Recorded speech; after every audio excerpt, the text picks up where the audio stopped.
Hello everyone and welcome to another session of AP Human Geography with Mr. Elrod. Today we're going to continue on in Unit 7 and we're going to be looking at some similar issues to what we were referring to in our last video, which is modern urban issues. And some of these things are not maybe so much modern as they are something that relates to some modern issues that we're having in urban areas.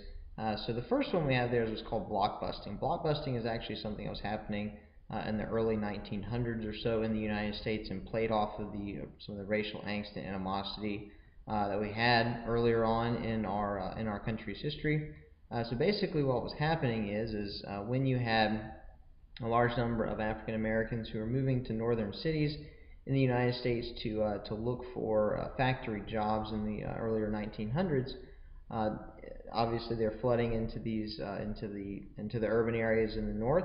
Urban areas were predominantly occupied by white inhabitants, and so what was happening was real estate agents, in order to kind of make a double profit, or to sell two homes or kill two birds with one stone, what they were doing is they were actually creating situations where white families would want to sell their homes in their neighborhoods. So the real estate agents would try to scare white families by sometimes they would go in and they would do damage to properties. They would show properties to African American families, and in that way play off some of the racial animosity and angst we had in our country, and make them feel like the minorities were moving in and scare them and things like that. So the idea was to get the white families to move out of the neighborhood and to try to get them to sell relatively quickly and put the house on the market below market value. And then once the white families had moved out, sell the house to the African American families that were moving in.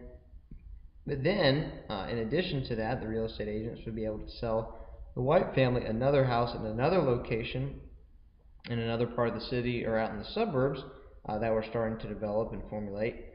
And so they would get an additional sale there. So really, the real estate agent was benefiting on both ends. Obviously, any illegal practice in the United States today, something that they're not allowed to do, and obviously something that's pretty reprehensible, not ethical or moral at all. Another practice, and this also deals with real estate agents, is what's called racial steering. It's something that is illegal today.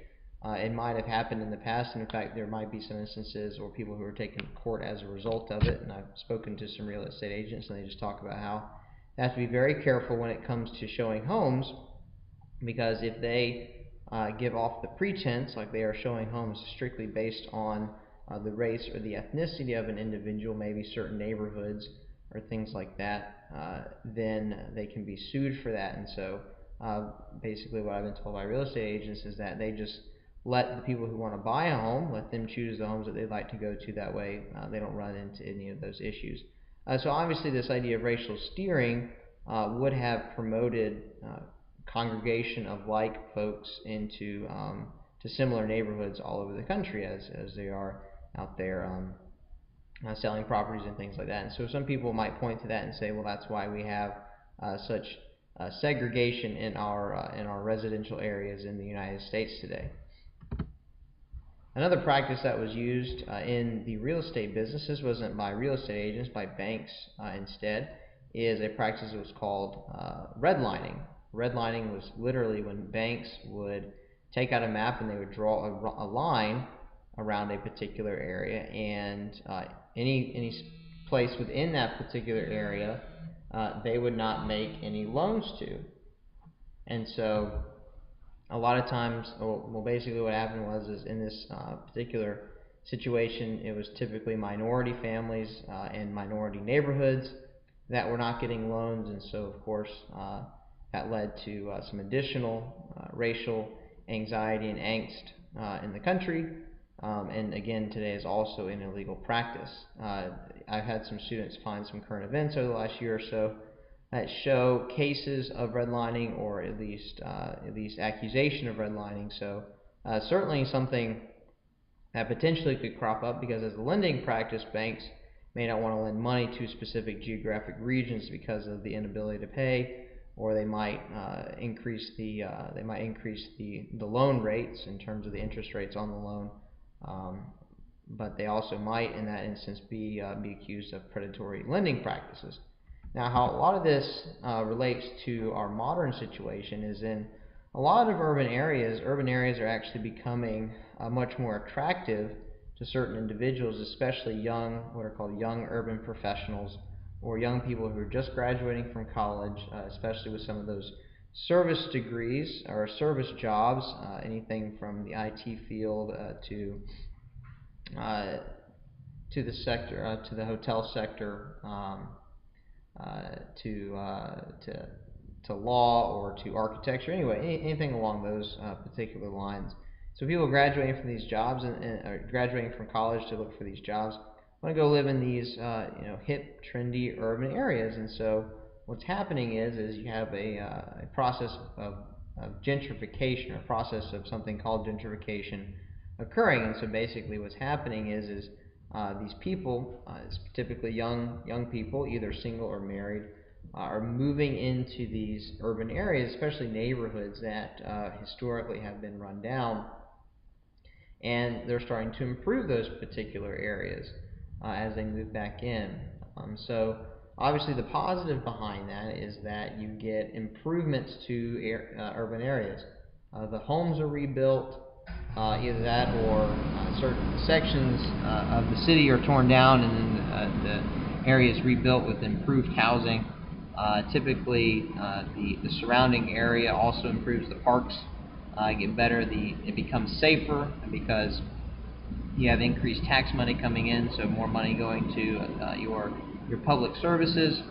And so things like schools are starting to improve because property tax revenues are going up. And so obviously a lot of people look at that and say, well, that's a great improvement to that particular area. Now the problem is that within these areas that are becoming gentrified, these traditionally and over the past several decades have been relatively low-income minority areas, and a lot of the young urban professionals that are coming in tend to be white. And so what happens is not only do you have the social class animosity, but you also have some racial components to it, because the impoverished individuals or low-income individuals in urban areas, in those areas that are becoming gentrified, tend to be minority populations. And so you kind of have this dual sets of conflict between them. And so as they come in and as they begin to improve the area, like I said, everything kind of improves. And so with that, a lot of times property values go up, taxes end up going up. And so with that, the individuals who are living there, might be low-income individuals, no longer have the ability to afford the area of town that they were living in. And so a lot of times they're forced out. Either the landlord forces them out to make room for higher-paying tenants, or maybe the neighborhood that they're living in is going to be demolished and rebuilt so that the area can be improved for maybe higher-end condos or townhomes or something like that. And so it creates this real tension and conflict between the individuals there, because of course people of lower income, they probably were already having a hard enough time as it was getting around and making sure they got to their job on time, and they kind of have everything situated, and now they're being forced to move. And so as we've talked about, sometimes the class of people that have the least amount of financial wherewithal to handle some of those abrupt changes in their life are going to be people on the lower income levels.